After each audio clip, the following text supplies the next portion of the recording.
Good evening, everyone. My name is Judy Blake, and I am a program coordinator for Family to Family Network. I am located in Houston, Texas, and I wanted to introduce two of my colleagues, Leslie Lawson and Hello. Leonella Castillo. Some of y'all may already know them. So what we're going to talk about tonight is what to do if you disagree and the importance of using your procedural safeguards. Next slide, please. So for some of you, you may have joined us last month, and some of you joined us maybe throughout even last year. Please know that this is a very safe place. We know that there's a lot of information. We do not expect you to remember everything. And if you could ask questions once we're finished, that would be great. You can always type your questions in the chat box.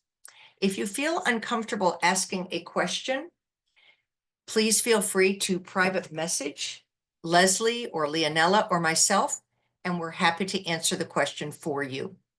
We plan on finishing by 7 o'clock. And if you would like a copy of the slides or the recording link, please email me and I'll be happy to send them to you. Next slide, please. So please remember that throughout this process, you know your child better than anyone else. You have many rights as a parent in the special education process. It's really important that you learn your rights so that your child receives what we call FAPE, free and appropriate education. A lot of times parents, rely on other people for information, and that's okay up to a point. But at the end of the day, you are the one signing that contract, that ARD agreement. So it's important that you understand what is in that document. You can continue, Leonella. Please remember that FAPE requires schools to provide special education to meet the unique needs of a child. So my IEP would be different than Leslie's, which would be different than Leonella's. Next slide, please. Schools must follow IDEA. And if you're new to these webinars and if you're new to special education, IDEA stands for Individuals with Disabilities Education Act. Please know that this is federal law. And this federal law ensures that public schools are serving the educational needs of students with disabilities. It's really important with the IDEA manual that you use it, you read it, you learn it, take it with you to every meeting with the school. When you have that IDEA manual with you, I think that sometimes schools look at you differently. They know that you're educated. They know that you are learning what your rights are. And you're considered an equal member of the ARD IEP committee. They know that you know your rights. So you can download this document. Disability Rights Texas is a wonderful organization, and it's in both English and Spanish, and you can also find it in Vietnamese. Next slide, please. So the IEP, that's the Individualized Education Program, it is the centerpiece of that federal legislation we call the IDEA, the Individuals with Disabilities Education Act. The purpose of IDEA is to make sure that all children with disabilities have available to them that free, appropriate public education, that FAPE that we talked about, and that it emphasizes special education and related services. And related services could be speech therapy, occupational therapy, social skills.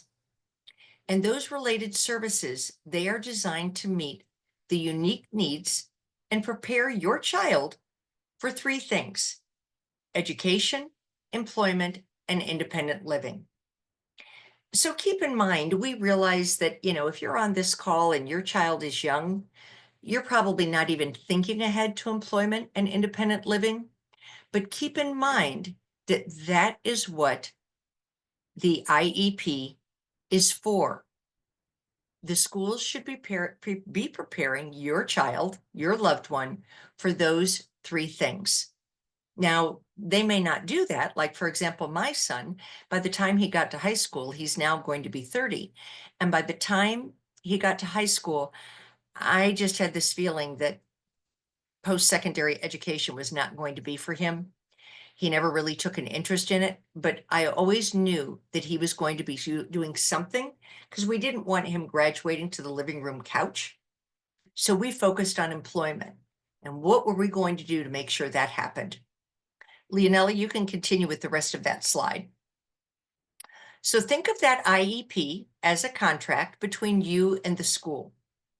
It's your role as a parent to make sure that you participate in the development of your child's IEP. Make sure that you understand what you're agreeing to. Keep in mind, if you went to go buy a car, if you went to have some procedure done at the hospital, these are contracts. These are agreements, and you want to make sure that you know what you are agreeing to. Next slide, please. So what should you do before the ARD IEP meeting? And by the way, in Texas, we of course have to be a little bit different. So we have ARD meetings, but if you're from another part of the country, they call them IEPs, but in Texas, ARD stands for Admission, Review, Dismissal. So before the ARD meeting, make sure you get draft copies of evaluations. Make sure you find out what are those present levels of academic achievement and functional performance. Where is your loved one at? What are the proposed goals and objectives? And what materials?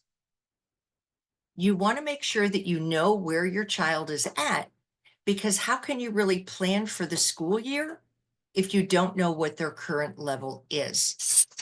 So what you can do is a week before or a few days before, you can always ask for a draft copy of that IEP document. It doesn't have to be the final copy, but it just can be the draft. So what you can do is you can read through it. You can take notes.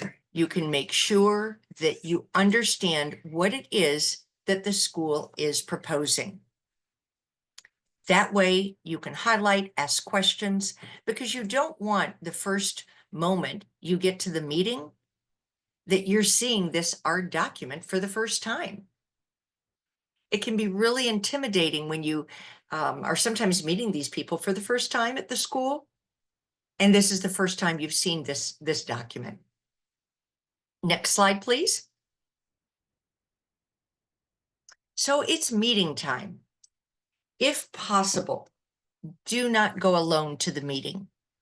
You don't necessarily need to bring an advocate, but it would be great if you could bring a friend or a relative with you. It could just be somebody that's a second set of ears, a second set of eyes.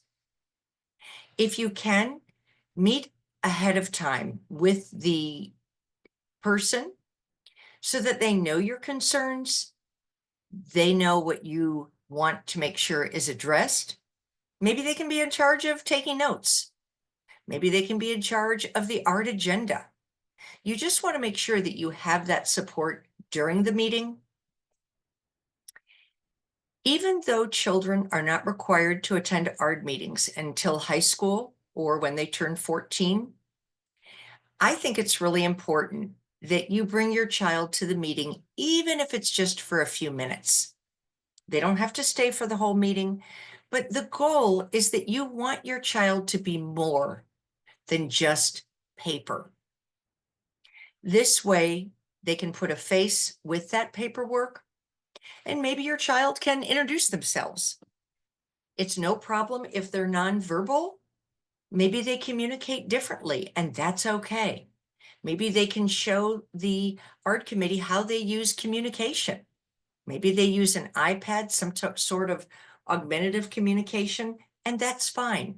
The more the committee knows about your child in person, the more they can make informed decisions when it comes to their personal plan. Next slide, please. So during the meeting, please ask questions. This is your time. And Leslie will talk about more about the importance about disagreeing, but make sure that you ask questions.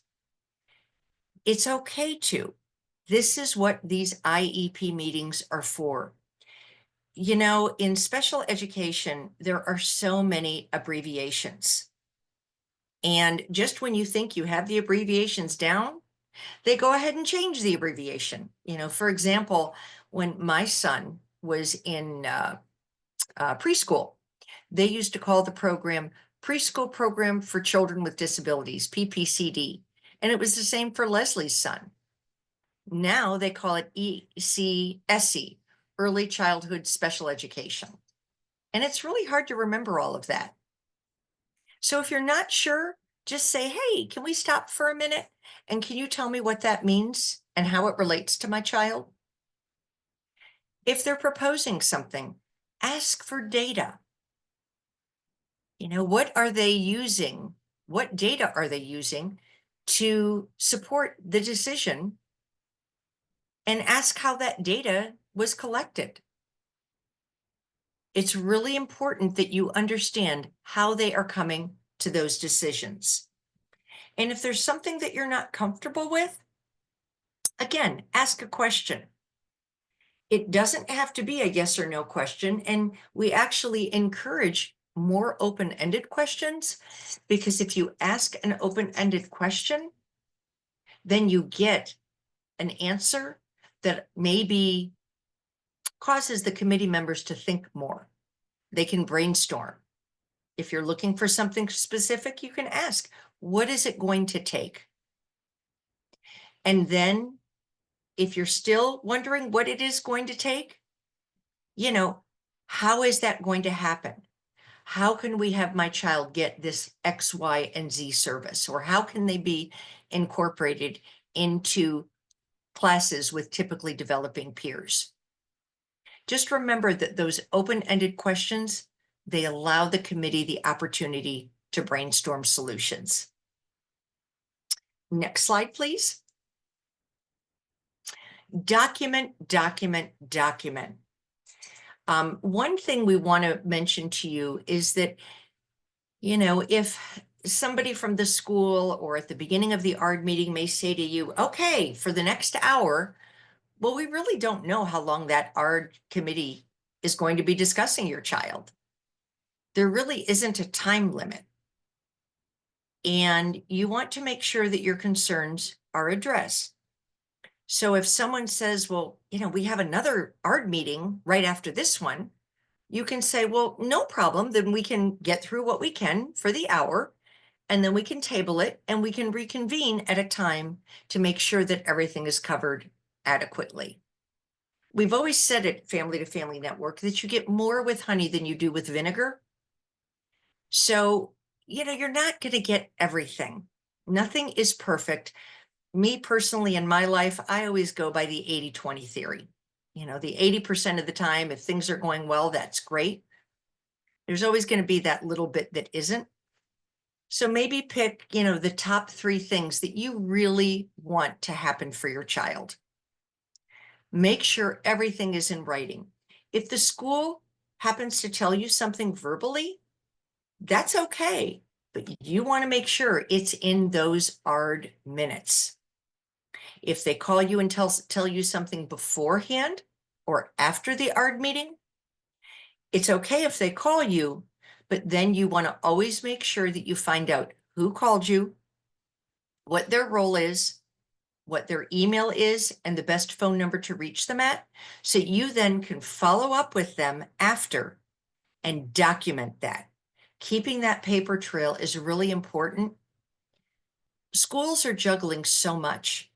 There's not enough funding, there's not enough teachers, and there's certainly not enough special education teachers. It's very difficult for them to remember everything. That's why it's so important to make sure that everything is in writing and agreed upon. Because if they mention something to you when you're picking up your child from school, or you're in the carpool line, or you're in the cafeteria having lunch with your child, they may not remember. They can call you, just follow up with an email. And what's the rest part of that slide, Leonella? I think there's a little bit more. Yep. So read and highlight your procedural safeguards. And if you don't know what those are, we're going to go into those. But you want to make sure that you understand those procedural safeguards and prior written notice. Knowing your rights, which is on page 2, is really important. And what that means is the school, if they want to do something or don't want to do something, they must give you prior written notice, and that's part of your procedural safeguards. Every step of the way in this process, parents have rights. If you're not sure what your rights are, there's an excellent website called texasprojectfirst.org that was written by parents for parents, and it's in both English and Spanish. Next slide, please. So prior written notice, this is the section of the procedural safeguards that it's important to understand. You have the right to be given information in writing, and that notice must be given to you at least 5 school days in advance. So if it's on a Friday, it's not as though the school can say to you on Monday, we want to do this. Now, if you happen to agree with them and you want to waive those 5 days, that's okay. But you must have a minimum, you have the right to have a minimum of 5 days notice. And you want to know, what are they going to change, or what do they want to not do? Leslie, you want to take it from here? I just realized this is where you were supposed to pick up. My apologies.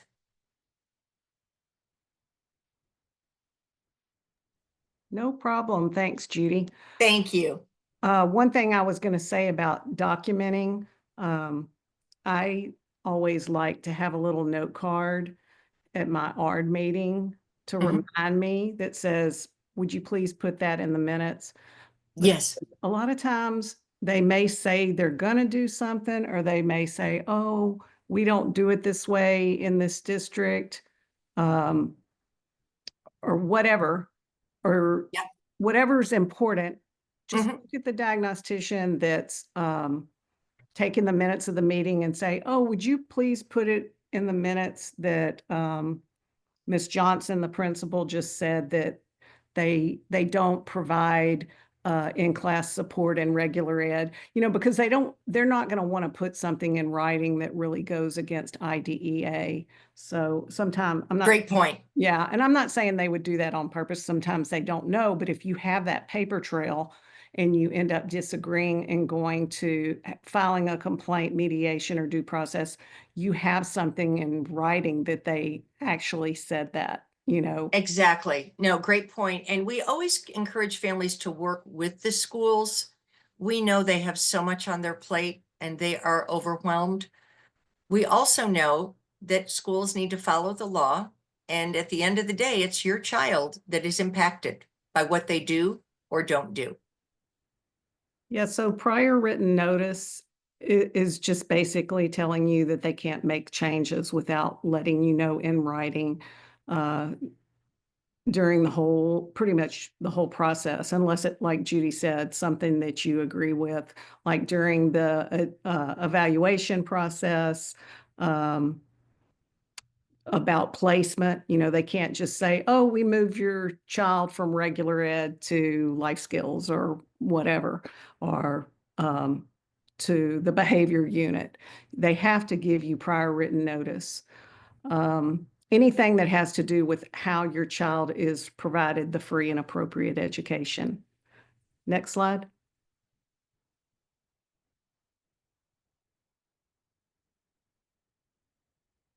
And of course, anything they give you in writing should be in your native language and in a form that you can understand. and it should describe the action they are going to take or refuse to take, explain why they're proposing or refusing this action, how they got to this decision, what evaluations procedures they used or assessments or records or reports, anything that helped them come to this decision, and include a statement to you and to let you know that you do have protections under IDEA if you don't agree, with their decision. Um, Usually they will give you a copy of your procedural safeguards at least once a year, but some parents have been telling me that now they may just tell you where to find that, how to get it online. But they should have copies of that also in case maybe somebody doesn't have access to a printer at home or whatever. And they should also include contact information for organizations like Family to Family, Disability Rights Texas, Texas Parent to Parent, Partners Resource Network, which is our state advocacy agency, or our state PTI. Disability Rights Texas is our state advocacy agency, that can help you understand your rights if you're not understanding what they're telling you. Next slide. Oh, so, yeah, I mean, that's basically just more things that I've kind of talked about. Oh, talk about other things that they have tried. You don't want to go to the most restrictive thing. So they should be able to tell you, oh, we thought about doing this, or we tried this first, and that's how we came to this conclusion. Next slide. I talked about it being in your language and easy to understand. If they don't have it in your language, they have to translate it. And then this is the link where you can find your procedural safeguards if you need a copy. I really recommend that you read the procedural safeguards. You don't have to sit down and read the whole thing at one time. Even if you use the IDEA manual, which I like that too, there's different things in each one that I like. The IDEA manual has sample letters that helps you communicate and put things in writing, and it's very parent friendly. But the procedural safeguards has very clear-cut information about prior written notice and what your rights are if you don't agree with the ARD committee, because you are part of the ARD committee. There's no votes taken, but if you disagree at the end of the meeting and use your procedural safeguards, they can't just do what they want to do. So it's just important for you to know that. The procedural safeguards comes in over 30 different languages too, if you go to that website and scroll down. Next slide. Yeah, we encourage you to get educated. Don't count on anybody else being the best advocate for your child. You need to know this stuff. You're going to be advocating for your child in most cases for many years, and you don't want to have to look to somebody else to do it for you. So read your procedural safeguards, read the IDEA handbook. My IDEA handbook was highlighted and tabbed. I brought it with me. They knew I knew my rights. If they said something that didn't sound right, I could flip to it and say, well, I really don't understand why you're saying that, because right here it says this. And it was just so helpful to me. And you're very empowered, and you know your child better than anybody else. So it's important. I'm not saying you should never hire an advocate or bring an advocate with you, but you should learn the process too, because nobody cares about your child like you do. So get all the tools that we talk about. There's so many. There's the procedural safeguards, Texas Project First website, the IDEA handbook, the guide to the ARD process. There's a dispute resolution handbook on the TEA website that's very helpful if you do disagree and want to know, because there's a whole process when you're in disagreement. There's a parent companion. So I don't want you to feel like I'm giving you a lot of homework, but if you have something come up, look to that. Of course, nowadays we can Google something and AI comes up and then it tells you where they found it. But, be sure and check everything out. So lots of ways for you to get educated. Next slide. Okay, so if you disagree with the ARD committee, you've called to ARD or you're having your annual ARD and you get to the end and you're not in agreement about something that's very important for your child.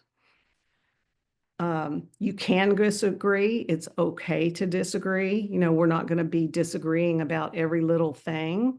But if it's something really important, and a lot of times parents will say, oh, well, they told me if I didn't agree, they couldn't do anything the next day. He wouldn't have an IEP. Well, that's not true. They still have to educate your child.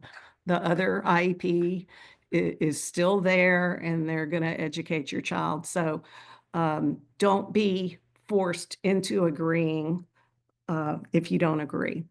If you don't agree with an evaluation, of course, you might want to disagree and request an independent educational evaluation at the school's expense.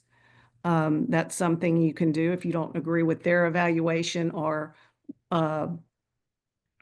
their recommendations that are based on that evaluation. You have a right to an independent evaluation at the school's expense, and they have to do that or they have to take you to due process. And it's much, probably a lot easier and less expensive for them to grant the IEE than to take you to due process to prove theirs is right. So that's something you might do. So if you were in an ARD meeting and you disagreed and wanted an IEE, you probably wouldn't come back in 10 days. You'd probably wait until the independent evaluation was done to come back to the table. If you don't agree with a certain program or service or placement, something that's very important, they're always should give you an opportunity to write down exactly what you disagree with, because you may agree with certain things in the R document and maybe there's some other things, but you don't want to check agree unless you agree with that complete document. Make sure that your disagreement is documented somewhere in the IEP document. If you don't understand what's happening in the ARD meeting, a lot of parents they're new to the process and they're like, yeah, I just agreed because I didn't understand what was going on and I thought I had to agree. And of course, like I said, I'm not telling you should just disagree with everything. We want to work together with the school and have discussions and come to consensus together. But I just don't want people to be afraid of disagreeing. So if you do disagree, make sure that your written statement is reflected in the IEP, because if there's not a written statement of your disagreement, then the committee may think you're agreeing with them. Next slide.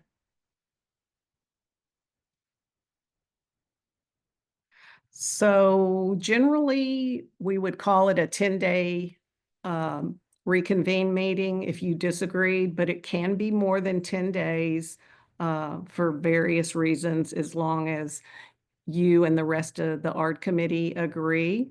But if you disagree, you're going to have a 10-day recess ARD. It could be more than 10 days. And you're going to come back, the school and yourself, you're going to try to gather information and try to understand more about the process. Maybe you'll communicate back and forth. So when you come to the reconvene ARD, you can reach an agreement. That's what we hope will happen. Maybe you bring somebody else with you. Maybe you bring an outside person, like maybe your child's getting private speech therapy, or maybe your child's getting ABA therapy, and you could bring somebody. You can always bring somebody with you to the meeting that they won't be signing that they agree or disagree, but they could provide valuable input if they know your child well. You can also ask for a state facilitated IEP where an impartial person comes in and just kind of facilitates the IEP, the reconvene meeting. And they're a neutral party. They don't take sides. But if you're going to request a state facilitated meeting, you have to do that within 5 days of your first disagreement ARD. So keep that in mind. Sometimes that can be very helpful, especially if, things are a little contentious. If you still don't agree at your reconvene meeting, the school will implement the IEP that they feel is best. You have to take the next step if you still disagree. So if you check disagree and do nothing, the school gets to do what they feel is appropriate. So a lot of times parents will say, oh, I disagree, but they just did what they wanted. And I'm like, well, after you disagreed, did you use your procedural safeguards? That's what your procedural safeguards are for. Did you request mediation? Did you file a complaint or file for due process? You must do one of those 3 things. If you do nothing, the school gets to do what they feel is best. And so you may need some help deciding what step to take. Mediation is very parent friendly. They put you in one room and the school people in another room, and the mediator goes back and forth and tries to help you come to an agreement. You can file a complaint for something that's very cut and dry. Sorry, my ring's going off. If something's in the IEP and they're not doing it, you can file a complaint. If you file a complaint, you always have to put what you feel is the remedy to the complaint. Like, oh, well, my child's IEP says my student's supposed to get one-on-one speech therapy for 20 minutes 3 times a week, and they don't have a speech therapist. So they want me to wait and do my child to wait and do group therapy in the summer. Well, that's not really appropriate. So you might file a complaint and put that the remedy would be for the school to pay for private speech therapy and pay your mileage to take your child back and forth to private speech.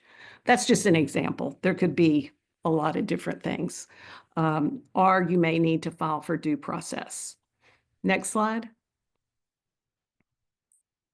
And so when you file due process, if you file due process, you don't have to have an attorney, but the school is going to have their attorney there. So you may want to get an attorney, or sometimes Disability Rights Texas will take cases. They're very small, kind of like we are, and they can't take every case, and they try to take priority cases. They come up with different priority areas every year. So, but I'll tell you that most of the time, it never gets to due process. But let me go ahead and talk about status during the proceedings. So if you want your child to stay put, and that means stay in their current setting while you're trying to resolve everything, you would need to file stay put right away. Stay put only applies to due process. So that could be something like if your child's there could be several reasons, but one that comes up a lot is if your child is in general ed and all of a sudden they say, we're moving your child to a more restrictive setting, to life skills or to a behavior class or something like that, and you don't agree, as long as they're not a danger to themselves or others, you could invoke what we call stay put. It doesn't apply to mediation or complaints. So just keep that in mind. But if it involves discipline, it probably won't work. If there's a discipline problem that would put your child or others at risk, the school is allowed to move your child without consent. So look over your procedural safeguards. That's covered really good in the procedural safeguards. Next slide. So what I was going to say earlier before we take questions is, generally speaking, if you disagree, because there's so many layers, the 10-day recess ARD, if you don't come to an agreement there and you disagree again, and you take the step of using your procedural safeguards, mediation, complaint, or due process, the first thing TEA asks the school district to do is to have another resolution meeting with the parent. I don't think they have to. I don't know that you have to, but things by that point, they know your rights, and they know you're not going to just disagree and go away. And so they're more likely to work things out. That's why if you go look at due process cases on TEA's website, you don't see a whole lot, because things generally get worked out once you get to the resolution point, and they know your rights, and they know that you really mean business, because this is important for your child, and it's you don't feel like what they were proposing is appropriate. So let us know if you have any questions. Judy or Leonella, if you want to add anything, feel free to. Yeah, thank you so much, Leslie. One of the things I want to mention to you is when Leslie talked about, making sure that our document is in your native language, I can't stress enough the importance of this. I've had people where English is not their first language, and I only know English. If somebody gave me something in Spanish, I might be able to pick out a few words, but I would never put my name and signature to something that I didn't fully understand. I remember one time seeing an ARD, like one page was in English, the other was in Spanish, then it went back to English. 2 pages were in Spanish. It was back and forth. And I thought, oh my gosh, how is anyone supposed to understand this?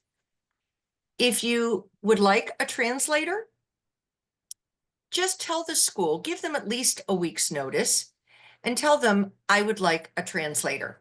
Or bring your own. Sometimes you might have a friend or relative who's bilingual, and bring them.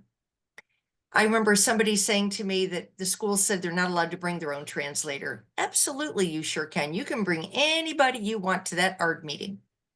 Anybody. So please make sure that whatever language you speak, that is the language that you are signing the document in. If you feel comfortable signing it in English, that's great. Just make sure you realize that's a binding contract. Leonella, do you want to go to the next slide so people can see the survey screen? And I also put it in the chat box. You can use the QR code. Does anyone have any questions? We know that this webinar can be confusing because there's a lot of information in it. At the end of the day, a couple of key points to remember: knowing your procedural safeguards, knowing what the IDE manual is, and knowing that you can disagree. And if you disagree, as Leslie mentioned, you have to take that next step. Another thing too is a lot of the information we went all over before we, got to the meat and bones of disagreeing. We just kind of skimmed over, but we do have other training webinars on that go in more depth on that. We're going to be doing a lot of trainings throughout the year. We also, if you go to Family Network's website, if you scroll to the bottom, we do have a link to our YouTube channel, and we have put a lot of our trainings there in English and in Spanish. Um, there's one we're going to do again, I'm not sure when, but where we went over a whole IEP document, because a lot of people don't know what their schedule of services page is. A lot of people that have kids with autism don't know that there's an autism supplement in there, Absolutely. or they don't know if they have a older child that there's a transition plan. And all of those pieces are very important. And so we went over each page of the IEP. We went over so many different topics in English and Spanish, and we are repeating a lot of them. But if Mhm. maybe you need the information right now, you can go to our YouTube channel and check out some of those that we did in the past. Does anyone have any questions for us? We have a quiet group tonight. So our next session will be March 5th, and we're going to be talking about transition. If you would like to learn this information in Spanish, it will be next Wednesday, and it will be at 6 o'clock. On what to do when you disagree. Exactly, on what to do. So, Martha, you wrote, I was told that my child was being placed into life skills because she is pre-verbal. Hmm. So interesting, Martha, pre-verbal. So that means she wasn't very communicative at all? Yeah. From here. Nonverbal. Yeah, that's not a reason. There's a lot Yeah, of that's people. definitely not a reason. Right. Um, so let me just mention about my son, Cameron. When he was little, he was nonverbal. Yeah. He was a runner. He would have meltdowns, all these things. And, I was very adamant that I wanted him included with appropriate supports in regular education. And appropriate supports are very important because inclusion done wrong is worse than segregation, I think. So I fought really hard to make sure that he was educated in the regular classroom with his same age peers with appropriate supports. Because when they're in regular ed, they're going to be exposed to all of the curriculum. They're going to have No, you had it right. expectations for good behavior. They're going to have good speech models. Where a lot of times, if they're in a segregated environment, they're not exposed to that. There's a lot of kids with different disabilities. I'm not saying it's wrong to have your child in life skills. My son did go to life skills for part of the day when he was in high school, but if they can include my kid appropriately, um, all through elementary with appropriate supports, they should be able to do that with your child because the bar is going to be set higher. There are expectations. I wasn't raising my son to go live in an institution. I was raising him, and he's not completely nonverbal. He only has enough language as an adult to get his needs met, but he has no conversational language. But he still lives with us. He goes to a very good day program where they work on vocational skills. He goes out to dinner with us. All of those things wouldn't have been possible if we hadn't had certain expectations and he hadn't been included in school his whole life to some extent. That's So, that could be something. That's one thing that I disagreed with. I didn't have to go to due process or anything.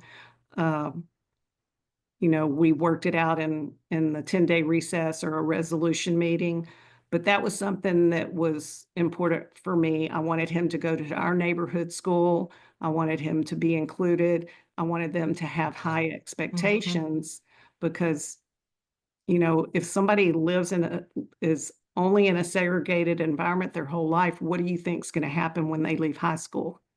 Mm-hmm. Exactly. And something else too, Martha, is that when putting somebody in life skills because they're nonverbal is not a reason to put them in life skills. And sorry, my technical specialist is here. I'm having an issue with volume, so my apologies. But yeah, I would ask them about that. And yes, you can call another ARD to dispute that. If your child is nonverbal, may I ask how old your child is? I wonder, have they done any kind of adaptive technology assessment? And I wonder if if your child could benefit from some type of adaptive technology. Like a voice output device or even a Yes. picture symbols to communicate. Mm-hmm. If your child doesn't have a way to communicate either with pictures or an Thank you. iPad or something, then you're going to see behaviors. Just think if you were not able to voice any choices or opinions about your life, even as a 5-year-old, how unhappy you would be. So, um, Yeah. And I'm just now seeing that your child can communicate with the device. So yes, absolutely. Call another ARD meeting or discuss with the teacher, what can we do to get your child with their typically developing peers? yeah, and Absolutely, I would do that. And it seems like they missed that piece in the Hmm. initial evaluation. And that's one of the things we go over in one of our other trainings is just about every child they should ask, should we do an assistive technology, a comprehensive assistive technology evaluation? Because it's not fair if you give her an iPad and she uses that in private speech therapy, that's her voice. So she should be That's able right. to have that everywhere she goes. And Everywhere. schools like to start out with low tech, and that's fine. But if she can already show that she can um, use a device, then she should have a device at school too. And I put a website in there, spedtext.org, and I'm going to put another one as well. We talk about those. Oh, you're so welcome. And that explains your rights. And you can email SpedText and explain to them what's going on. And then you can print off the email and say, I contacted SpedText and this is what they told me. So nothing is ever permanent. Yeah, and We need to special education is a service. It's not a place. absolutely, How can we meet her absolutely, needs? What services and accommodations? Does she need some para exactly. support, whatever? And you can always reach out to us if hopefully that at least gets you on the right track. But in answer to your question, you have every right to have your child. You shouldn't have to be fighting for something. They need to show you why is it that your child can only be in life skills. I have a hard time with that personally. Lorena, you asked a great question, very timely. For those of you who might be can't see it, I'm concerned about all the politics going on. What is the best source to stay informed if anything changes with special education and resources? Um, the TEA website. I also like the Texas Tribune. Leslie, did you want to add anything? Um, I wish more people would get involved, and if anybody is interested in getting involved, I get emails from the ARC of Texas Mm-hmm. and the ARC of the United States, and Yep. whatever issue that they're going to be covering and trying to keep or get changed in this legislative session, they will send you an email when it's about to be talked about there. And they have a letter that you put your information in, but the letter's already written, which was very helpful for me when I didn't know what to say. And you can change the letter if you want, but it'll tell you who your representatives are based on your address. And all you have to do is put your information in and hit send, and it goes to your legislators. And then Yep. also, if you ever want to call them, I've called before. I was so nervous to call, but you can Mm-hmm. call up and say, you know, I'm somebody that lives in your area, Mhm. and they're going to ask you your name and address, and I would like for you to support Senate bill whatsoever, or I would like you to not support Exactly. whatever. So if you're interested in doing something like that, if you'll email me, um, or Jude, let me or Yeah, Judy, it'll get to me and I can kind of send you the links to get hooked up on that. and I put the names in the chat. Texas Council for Developmental Disabilities, great organization. The ARC of Texas and Disability Rights Texas. They are all up on what the truth is. Mhm. And they will tell you this is what the bill is, this is what it means, and then you can see if it's something that you believe in or not. We encourage people to contact your legislators. They put their pants on just like you and I do, We pay and them they want to forward. hear from you. You can vote them in and you can vote them out. Yeah. Another thing is if you're on social media, if you will follow Family to Family, Mhm. Partners Resource Network, Disability Rights, you'll kind of stay up to date. Like I know Judy was telling me that she learned how they changed some of the eligibility categories. And somehow I missed that. And I was trying to find something so I could put it, you know, out there on social media so more people would see it. And I noticed that Disability Rights had a whole article on their website about they changed some eligibility, the names of some of the eligibility categories Mhm. for special ed too. So, And that may take a year or so to take effect in Texas, but it's coming. yeah. It's coming. Other questions? Yeah, we do have a training on the autism that's Mhm. specifically on the autism supplement, Martha. Yeah, And and that'll be April 2nd. yep. Oh, so it's coming up. Yep, April 2nd. And then for the Spanish version, it will be April 9th. I encourage you, if you have a child with autism, to go look at your most recent IEP and find the autism supplement in there. If you don't remember them going over it, it's probably because they skimmed over it, but it's a very powerful tool to get certain services if you have a child on the autism spectrum. We don't have a specific document on Prader-Willi syndrome, but there is the Prader-Willi Association. If you'd like information on that, Norma, feel free to reach out. Um, so I do know of someone who has a loved one with Prader-Willi, so I'm quite familiar with it.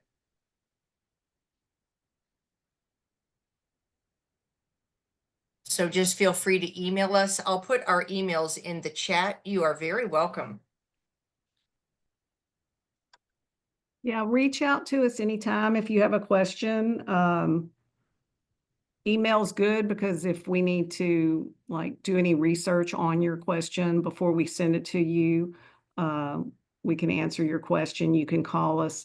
A lot of times, if you call us, we're very small. Mm-hmm. We're And we're busy.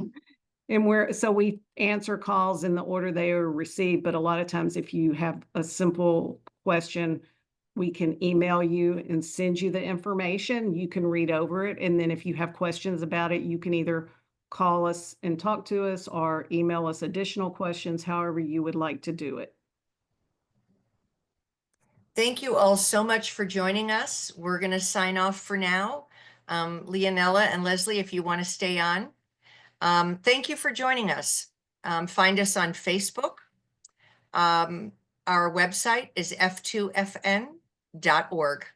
Have a great rest of the evening.